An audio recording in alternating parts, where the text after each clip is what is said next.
ជំរាបសួរក៏ដូចជាសួស្តីអ្នកនរគ្នាស្វាគមន៍កាន់វីដេអូថ្មីហ្នឹងហើយអញ្ចឹង admin សូមអធិស្ឋានអ្នកនរគ្នាខ្លាំងមែនតើដែលមួយរយៈពេលនេះគឺ admin មានការរវល់ទើបមិនសូវបានចេញវីដេអូ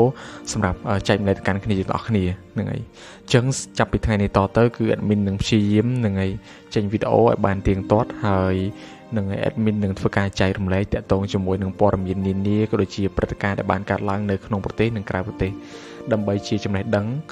នឹងការចែកម្លែកថ្មីទៅកាន់គ្នាយើងទាំងអស់គ្នាបាទប្រិយមិត្តទាំងអស់គ្នាសម្រាប់ថ្ងៃនេះគឺ admin នឹងមានព័ត៌មានថ្មីមួយតាក់ទងជាមួយនឹងព្រឹត្តិការណ៍ថ្ងៃមហាសង្ក្រាន្តនៃប្រជាណាចក្រកម្ពុជារបស់យើងដែលក្នុងនោះគឺមានខេត្តធំចំនួន5ដែលមានភ្ញៀវទេសចរមកលេងច្រើនបំផុតនៅក្នុងថ្ងៃចូលឆ្នាំបើយោងទៅតាមរបាយការណ៍ពីក្រសួងទេសចរបានឲ្យដឹងថានាឱកាសពិធីបុណ្យចូលឆ្នាំប្រពៃណីជាតិខ្មែររយៈពេល3ថ្ងៃដែលត្រូវនៅថ្ងៃទី14 15និង16ខែមេសាឆ្នាំ2025នេះគឺមានខេត្តចំនួន5ដែលមានភ្ញៀវទេសចរអញ្ជើញចូលរួមទស្សនាក៏ដូចជាចូលរួមក្នុងព្រឹត្តិការណ៍សង្ក្រាន្តច្រើនជាងគេដែលរាជធានីខេត្តទី1នោះគឺរាជធានីភ្នំពេញដែលមានភ្ញៀវជាតិនិងអន្តរជាតិចូលរួមគឺមាន2,863,922 នាក់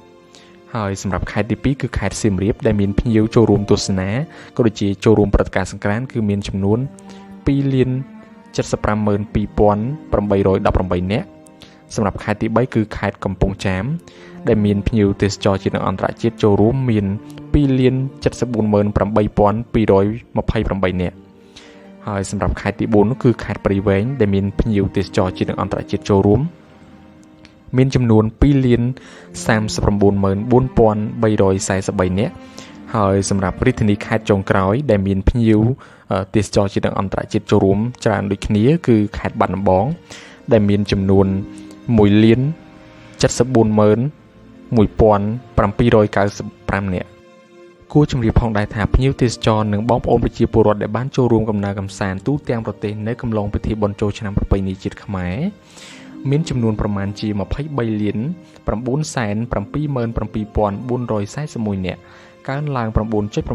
ធៀបទៅនឹងឆ្នាំ2024ដែលមានចំនួន21,813,138 នាក់ក្នុងនោះមានភ្ញៀវជាតិមានចំនួន23,862,351 នាក់រីឯភ្ញៀវអន្តរជាតិមានចំនួន115,090 នាក់បាទប្រិយមិត្តទាំងអស់គ្នាសម្រាប់ការចែករំលែកព័ត៌មានរបស់ admin នៅក្នុងនេះមានតែប៉ុណ្្នឹងហើយ admin សូមថ្លែងអំណរអគុណអ្នកទាំងអស់គ្នាខ្លាំងមែនទែនដែលបានចំណាយពេលវេលាមានតម្លៃតាមដានការបកស្រាយរបស់ admin តាំងពីដើមរហូតដល់ចប់ហើយយើងនឹងវិលត្រឡប់មកជួបគ្នាវិញសម្រាប់ការបកស្រាយព័ត៌មានសម្រាប់ថ្ងៃស្អែកបន្តទៀតសូមអរគុណនិងសូមជម្រាបលា